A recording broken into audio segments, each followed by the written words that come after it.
In the year 1504, in a quiet trading city buried between desert winds, there lived a man no one could explain.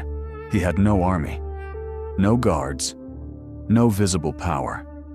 And yet, people changed around him. Merchants lowered their prices when he approached. Arguments softened in his presence, and even men with authority chose their words more carefully near him. No one feared him. What made it stranger was that he never tried to influence anyone. He didn't persuade. He didn't interrupt. He didn't raise his voice. He simply observed. Hours would pass, and he would sit in silence, watching people move, react, speak, as if he understood something. They didn't. And slowly, without effort, people began adjusting themselves around him, not because they were told to, but because something about him made them feel seen and slightly exposed. One evening, a young traveler approached him. He had been watching for days, confused, curious, slightly unsettled. "I don't understand," he said. "You don't give orders. You don't convince. And yet people change around you." The man looked at him calmly and said, "Because I don't try to control people. I understand what already controls them." The traveler frowned. That answer didn't feel like an answer.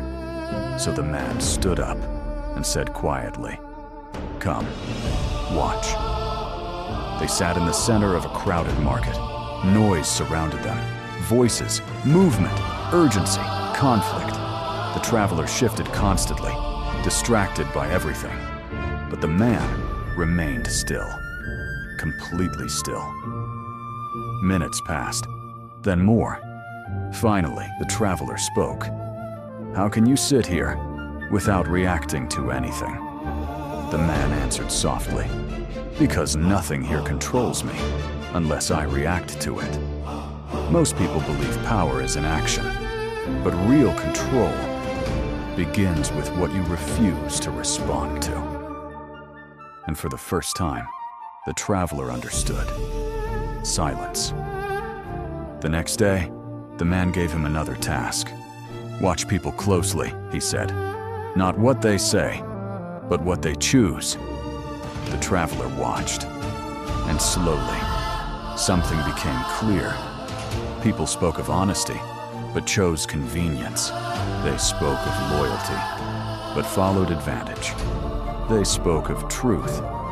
On the third day, the man did something unexpected. He gave a small amount of money to a stranger who hadn't asked for it. The traveler was confused. "Why would you do that?" The man replied, "Watch what happens next." Hours later, that same stranger spoke highly of him to others.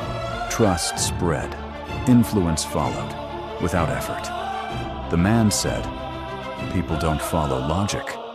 They follow how they feel about you. And feelings can be shaped without being noticed." The traveler looked at him differently now. "So you do control people," he said. The man shook his head. "No. I remove resistance and let people choose what they already lean toward." The strongest control never feels like control. Years later, the traveler would forget the city, forget the man, but not the realization that most people are not forced. They are guided until it feels like their own choice. If you've made it this far, then you've already noticed something most people don't.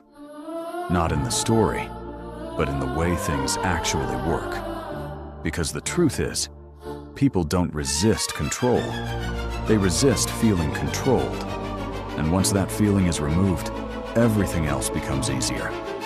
So the question isn't whether control exists, it's this: do you recognize it, or do you agree with it? The most powerful systems don't force obedience. They make it feel like agreement.